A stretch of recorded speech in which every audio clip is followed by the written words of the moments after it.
بایزید بستامی رحمۃ اللہ تعالی علیہ آپ کے دور میں ایک بڑا پیر جو ہے وہ مشہور ہوا، اس کی شہرت چار دانگ عالم پھیل گئی، ہر کوئی اس کے گیت گانے لگ گیا، اس کے بارے میں اس کی شہرت اور اس کی کرامت اور اس کی بزرگی کا معترف ہوا۔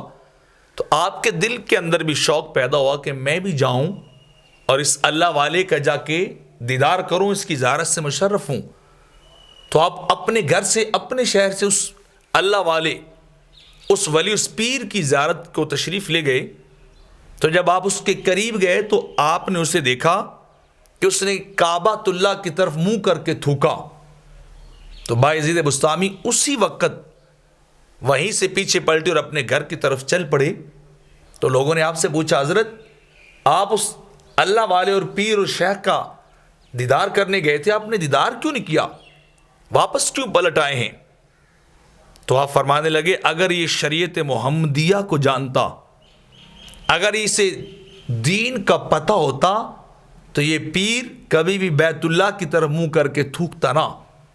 مجھے جب اس نے تھوکا تو میرے دل کے اندر اتنی نفرت پیدا ہوئی کہ جسے کعبۃ اللہ کا احترام نہیں ہے، جسے شریعت کے قاعدے کلیے کا پتہ ہی نہیں ہے، وہ کبھی بھی شیخ طریقت نہیں ہو سکتا، وہ کبھی بھی اللہ کا ولی نہیں ہو سکتا جسے دین کا پتہ ہی نہ ہو، جسے سنت مصطفیٰ کا پاس نہ ہو۔ تو آپ واپس پلٹ کے آئے۔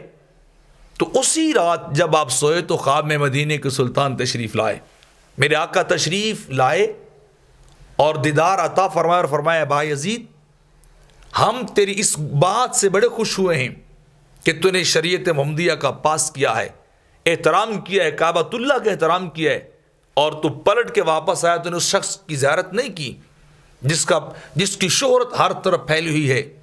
تو بایزید بستامی فرماتے ہیں، مجھے جو کچھ ملا ہے نا، اسی ادب اور تعظیم کی وجہ سے ملا ہے۔